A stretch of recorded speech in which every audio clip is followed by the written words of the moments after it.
बलि के द्वार पर भगवान पहुंचे हैं।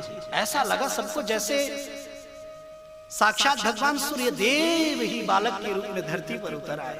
सब रूप निहार रहे हैं, टकटकी निगाहों से देख रहे हैं।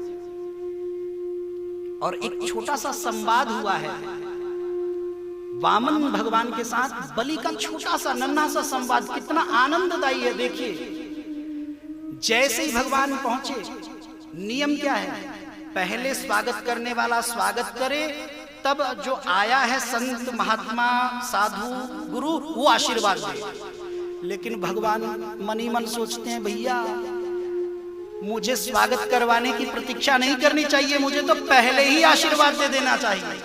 क्यों? क्योंकि अगर ये बुलाए होते तो पहले स्वागत करते, हम तो बिना बुलाए आए हैं ना। अच्छा, दूसरी बात, पहली बात तो अगर ये बुलाते तो स्वागत करते, दूसरी बात कि हम कुछ देने आते तभी हमारा स्वागत करते। हम तो लेने आए हैं, इसलिए भगवान ने जैसे ही और जैसे ही मुख से निकला स्वस्ति तुम्हारा कल्याण हो,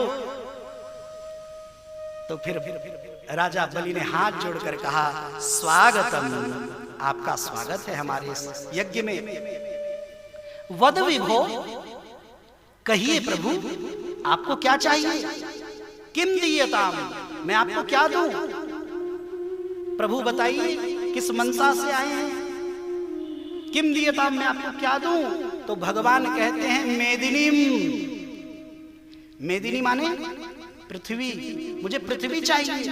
मेदिनी, पृथ्वी चाहिए। कामात्रा, कितनी मात्रा में पृथ्वी चाहिए। तो भगवान उत्तर देते हैं, मम विक्रम त्रयमिदम, मेरे पग से 3 पग चाहिए। राजा बलि ने सोचा, देखिए पहले भगवान ने कहा कि मुझे पृथ्वी चाहिए, तो राजा बलि ने सोचा पता नहीं कितना मांगेंगे, तो पूछा का मात्रा, कितनी मात्रा में चाहिए। तो भगवान ने बता दिया त्रयम विक्रम, 3 पग चाहिए, लेकिन मम, मेरे पैर से।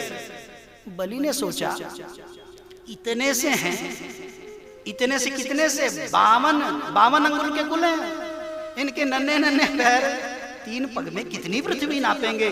दत्तम, मैंने दिया। तुरंत बिना सोचे समझे बलि के मुख से निकला दत्तम, दिया। तो भगवान ने भी तुरंत कह दिया गृहीतम मया, अगर तुमने दे दिया तो हमने भी ले लिया। गृहीतम मया। अरे भैया, यहां आप तेजी देखिए जरा, कितनी फास्ट सर्विस हो रही है, कितना आदान प्रदान कितनी जल्दी हो रहा है। स्वस्ति, स्वागतम, वद विभो, किम दीयताम मेदिनीम कामात्रा, मम विक्रम त्रयमिदम, दत्तम गृहीतम मया। जब इतना लीला देखा दैत्य गुरु शुक्राचार्य तो बोले, भैया कुछ गड़बड़ है, इतनी जल्दी जल्दी क्या हो रहा है ये। और जब दैत्य गुरु शुक्राचार्य ने जरा गौर से देखा तो क्या देखा, अरे भैया ये तो छलिया है, ये वामन नहीं, ये तो विराट है। ये पुरुष नहीं, ये तो पुरुषोत्तम है। ये नर नहीं, ये तो नारायण है। ये पिंड व्यापी नहीं, ये तो ब्रह्मांड व्यापी है। भैया ये छोटा नहीं है, ये तो बहुत बड़ा है। ये सामान्य नहीं है, ये असामान्य है।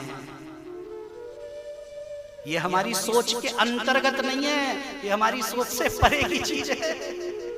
और जैसे ही गुरु ने पहचाना तो क्या किया गुरुदेव ने, तुरंत बलि से कहा, रे बलि मादेहि त्युषुना, मत दो, ये क्या कर रहे हो। तो बलि ने कहा, गुरुदेव आप मना कर रहे हैं, मादेहि किम, क्या हो गया, क्यों ना दूं, कारण तो बताइए मैं क्यों ना दूं।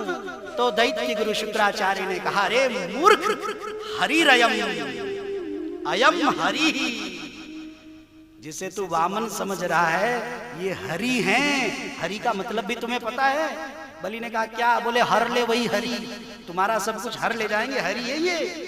अब जैसे ही सुना अयम हरि, राजा बलि का मुख कमल खिल गया, प्रसन्न हो गए, खुश हुए, आनंदित हुए। गुरुदेव बोले, अरे तुम्हें लूटने आए, मना कर रहा हूं, तुम खुश हो रहे हो। बोले, प्रभु खुश ना हो तो गुरुदेव क्या करूं। पात्रम किमस्मात् परम, इससे बड़ा सुंदर सुपात्र मुझे कहां मिलेगा। जो दुनिया के दाता हैं मेरे दर पर याचक बनकर आ गए हैं, इन्हें भी नहीं दी तो दो किसे।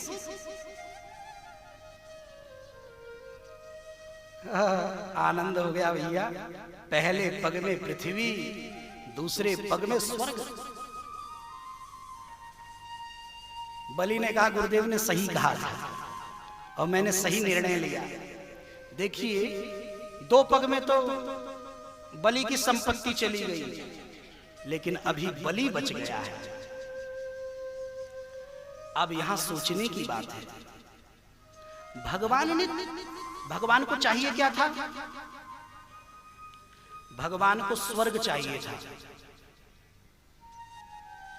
तो भगवान ने राजा बलि से 3 पग पृथ्वी क्यों मांगे? 2 ही मांगते, एक में पृथ्वी नापते, दूसरे में स्वर्ग। स्वर्ग लेकर इंद्र को दे देते। लेकिन भगवान कोई भी काम आधा अधूरा नहीं करते।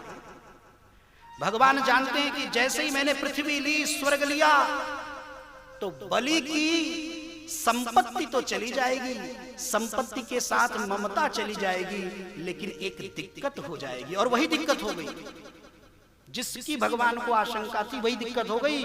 बलि के मन में अहमता आ गई कि मुझसे बड़ा दानी कौन, मैंने तो अपनी सारी संपत्ति हरि को दे दी। तो भगवान ने ये तीसरा पग बचा कर रखा था कि मैंने तुम्हारी संपत्ति के साथ तुम्हारी ममता हर लेनी है, तो तुम्हारे साथ साथ तुम्हारी अहमता भी हर लेनी है। तीसरा पग, अभी संपत्ति गई है। बलि ने कहा प्रभु तीसरा पग मेरे शीश पर रखिए, अभी तक आपने मेरी संपत्ति को स्वीकार किया है, अब आप मुझे भी स्वीकार कर लीजिए। तीसरा चरण भगवान ने बलि के शीश पर रखा और इससे हुआ क्या? संपत्ति के साथ, देखिए बंधन के 2 ही कारण हैं, एक ममता और दूसरी अहमता। तो संपत्ति के साथ ममता चली गई और संपत्ति के मालिक बलि भी का जब समर्पण हो गया तो उनकी अहमता मिट गई। ये 3 पग क्या है बंधुओं? ये 3 पग है तन, धन, मन। भगवान कहते हैं कि मुझे धन और तन ही नहीं चाहिए, मुझे तन धन के साथ मन भी चाहिए। यही 3 पग है। अथवा दूसरा भाव, त्रिगुणात्मक प्रकृति का स्वरूप है यह मनुष्य देह। तो भगवान कहते 3 पग 3 गुणों से बना यह शरीर तुम मुझे खुद को भेंट कर दो। अर्थात भगवान भक्त से कुछ नहीं चाहते, वो तो भक्त से भक्त को ही चाहते हैं।